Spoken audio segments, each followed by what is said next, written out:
മഴക്കാല പൂർവ്വ ശുചീകരണ യോഗവും സംസ്ഥാന തലത്തിൽ ചേർന്നിരുന്നു. ഒരു പ്രശ്നം എലിപ്പനിയുടേതാണ്. ഇപ്പോൾ എലിപ്പനി ബാധിച്ചാൽ തീവ്രമാകുമെന്നതിനാൽ അതീവ ജാഗ്രത പാലിക്കാനാവണം. ദുരിതാശ്വാസ പ്രവർത്തനങ്ങൾ ഏർപ്പെടുന്നവരും മണ്ണുമായും മലിനജലവുമായും ഇടപെടുന്നവരും നിർബന്ധമായും ആരോഗ്യ പ്രവർത്തകരുടെ നിർദ്ദേശാനുസരണം എലിപ്പനി പ്രതിരോധ ഗുളികയായ ഡോക്സിസൈക്ലിൻ കഴിക്കേണ്ടതാണ്. മലിനമായ വെള്ളം കാരണം ജലജന്യ രോഗങ്ങൾ ഉണ്ടാകാൻ സാധ്യതയുണ്ട്. തിളപ്പിച്ചാറ്റിയ വെള്ളം മാത്രമേ കുടിക്കാൻ പാടുള്ളൂ എന്നത് പ്രത്യേകം ശ്രദ്ധിക്കേണ്ടതാണ്.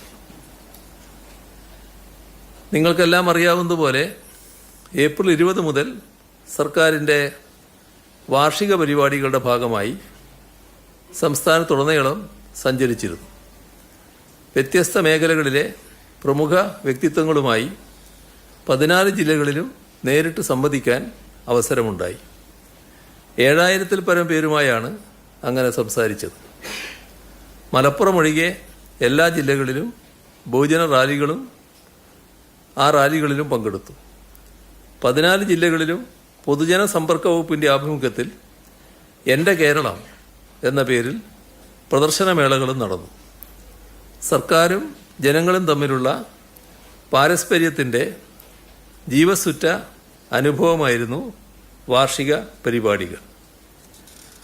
പ്രകടന പത്രികയിൽ പറഞ്ഞ കാര്യങ്ങൾ എത്രമാത്രം നടപ്പാക്കിയെന്ന പ്രോഗ്രസ് റിപ്പോർട്ട് ജനങ്ങൾക്ക് മുന്നിൽ അവതരിപ്പിച്ചുകൊണ്ടാണ് തിരുവനന്തപുരത്തെ റാലി സമാപിച്ചത്.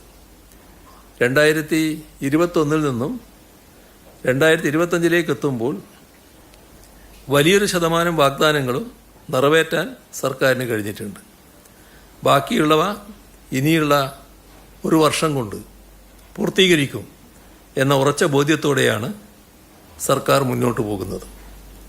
സംസ്ഥാന മന്ത്രിസഭയുടെ 140 നിയോജക മണ്ഡലങ്ങളിലും നിയമസഭാ മണ്ഡലങ്ങളിലും സഞ്ചരിച്ച് ജനങ്ങളുമായി നേരിട്ട് സംവദിച്ചിരുന്ന നവകേരള സദസ്സ് വികസന പ്രവർത്തനങ്ങളിലെ ജനകീയ മുൻകൈയുടെ ഏറ്റവും ഉദാത്തമായ ഉദാഹരണമായിരുന്നു. നവകേരള സദസ്സിനോടുള്ള ജനങ്ങളുടെ സക്രിയമായ പ്രതികരണം സംസ്ഥാനത്തിൻ്റെ ഭാവി വികസനത്തിന് ശരിയായ ദിശാബോധം പകർന്നു നൽകുന്ന വിധമായിരുന്നു. കേരള വികസനത്തെ മെച്ചപ്പെടുത്താനുതകുന്ന നിർദ്ദേശങ്ങൾ, അഭിപ്രായങ്ങൾ സദസ്സിൽ നിന്ന് ഉയർന്നു വന്നു.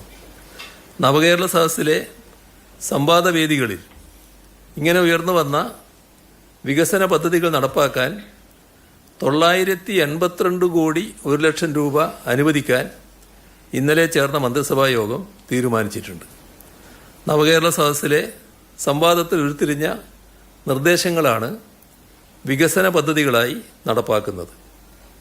പദ്ധതികളുടെ നടത്തിപ്പിനായി സംസ്ഥാന ആസൂത്രണ ബോർഡ് തയ്യാറാക്കിയ മാർഗനിർദ്ദേശങ്ങൾ ഭേദഗതിയോടെ അംഗീകരിച്ചു. നവകേരള സദസ്സിൽ വിവിധ വിഭാഗം ജനങ്ങൾ ആവശ്യപ്പെട്ട വികസന പ്രവർത്തനങ്ങൾക്കും നിർദ്ദേശങ്ങൾക്കും മുൻഗണനയനുസരിച്ച് അനുമതി നൽകുന്നതിനും സാങ്കേതികമോ മറ്റ് കാരണങ്ങളോ മൂലം നിലവിലെ പദ്ധതികൾക്ക് പകരം പുതിയ അധിക പദ്ധതികൾ അംഗീകരിക്കുവാനുള്ള അനുമതി നൽകുവാനും ചീഫ് സെക്രട്ടറി നേതൃത്വത്തിലുള്ള കമ്മിറ്റിയെ അധികാരപ്പെടുത്തി. ഓരോ നിയമസഭാ മണ്ഡലത്തിലും പരമാവധി 7 കോടി രൂപ വീതമാണ് അനുവദിക്കുക. ഇതിൽ മലപ്പുറം ജില്ലയുടെ കാര്യത്തിൽ അറിയിപ്പ് പിന്നീടുണ്ടാവും.